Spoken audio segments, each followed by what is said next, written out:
नमस्कार दोस्तों, मैं अमित आज़ाद आपका दोस्त आज एक ऐसी रचना लेकर आया हूँ, एक ऐसे वीर के बारे में। कुछ पंक्तियाँ मैंने लिखी हैं जिन्हें सुनकर कहीं ना कहीं हमें गौरवान्वित होना ही पड़ेगा।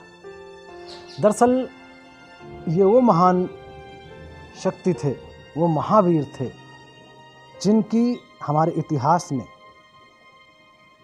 उस तरीके से न उनके बारे में लिखा, न उनकी महिमा का मंडन किया। खैर, फिर भी मैं आपको बताना चाहूँगा कि ये थे महाराजा छत्रसाल, माँ सारंधा और पिता चंपतराय के वो महान पुत्र जिन्होंने बिखरे हुए बुंदेलखंड की शक्ति को एक बनाया और औरंगजेब जैसे प्रबल ताकतवर शासक को हराकर महाराज की उपाधि पाई। ये पंक्तियां समर्पित है कि धक धक धरती करती थी जब छत्ता अश्व चलाता था। धक धक धरती करती थी जब छत्ता अश्व चलाता था। वह छत्रसाल बुंदेला था, दुश्मन जिससे घबराता था। वह छत्रसाल बुंदेला था, दुश्मन जिससे घबराता था। दिल्ली के घन घमंड को जिसने अपने दम से तोड़ा था।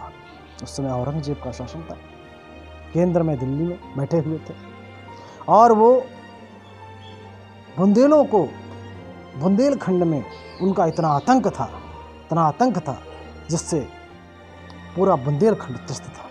उस समय महाराजा छत्रसाल थे जिन्होंने पूरे बुंदेलखंड को एक करके और औरंगजेब को परास्त ही नहीं किया, त्रस्त कर दिया। दिल्ली के घन घमंड को जिसने अपने दम से तोड़ा था, औरंगजेब को युद्ध भूमि में जिसने जिंदा छोड़ा था। कहते हैं कि बैरी को अगर युद्ध में मार दिया जाए, शत्रु को अगर युद्ध में मृत्यु दे दी जाए तो उसे वीर गति प्राप्त होती है, लेकिन अगर उसे पराजित करके जिंदा छोड़ दिया जाए तो मर जाने से भी कहीं ज़्यादा दुख होता है उसके लिए। और ये महाराज छत्रसाल ने किया था। दिल्ली के घन घमंड को जिसने अपने दम से तोड़ा था, औरंगजेब को युद्ध भूमि में जिसने जिंदा छोड़ा था। विकराल कराल काल बनकर जो समर भूमि में जाता था, वह छत्रसाल बुंदेला था जिससे दुश्मन घबराता था। वह छत्रसाल बुंदेला था जिससे दुश्मन घबराता था।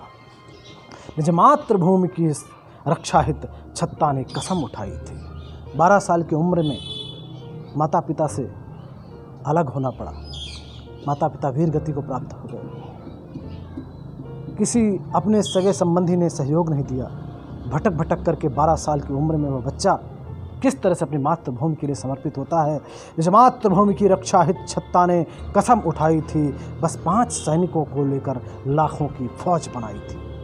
5 सैनिक, 5 घुड़सवार थे जिनको लेकर उन्होंने आने वाले समय में लाखों की फौज खड़ी कर दी थी। वो शक्ति थी, वो सामर्थ्य था महाराज छत्रसाल में। इस मातृभूमि की रक्षा हित छत्ता ने कसम उठाई थी।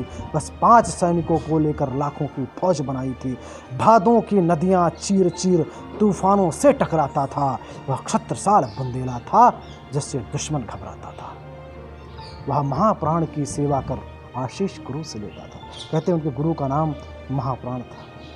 वो दिव्य पुरुष थे और वही छत्रसाल के मातृशक्ति रहे। वह महाप्राण की सेवा कर आशीष गुरु से लेता था। दुखिया गरीब की झोली को बिन मांगे ही भर देता था। दुखिया गरीब की झोली को बिन मांगे ही भर देता था। माँ सारंधा का लाल पिता चंपत का नाम बढ़ाता था।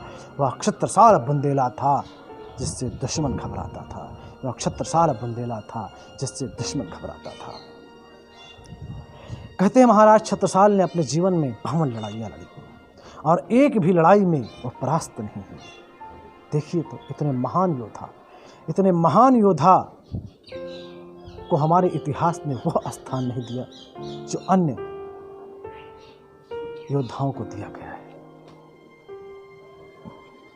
52 युद्धों को जीत शत्रु ने ऐसा नाम कमाया था। अवजित योद्धा धरती पर तो शत्रु दमन को आया था। अवजित योद्धा धरती पर तो वह शत्रु दमन को आया था। चढ़ भले भाई की काठी पर भले भाई। मित्रों, जिस प्रकार महाराणा प्रताप के अश्व का नाम चेतक था और वह भी अपने मालिक के प्रति उतना वफादार था, ठीक उसी प्रकार भले भाई जिसका जिसको महाराज छत्रसाल ने भले भाई का नाम दिया था, जिस घोड़े को, वह भी उतना ही वफादार था महाराजा छत्रसाल का। चढ़ भले भाई की काठी पर ऐसी तलवार चलाता था, वह छत्रसाल बुंदेला था जिससे दुश्मन घबराता था। पन्ना जिसकी राजधानी थी बुंदेलखंड का लाला था। पन्ना जिसकी राजधानी थी बुंदेलखंड का लाला था। माँ विंध्यवासिनी का सेवक वह योद्धा गजब निराला था।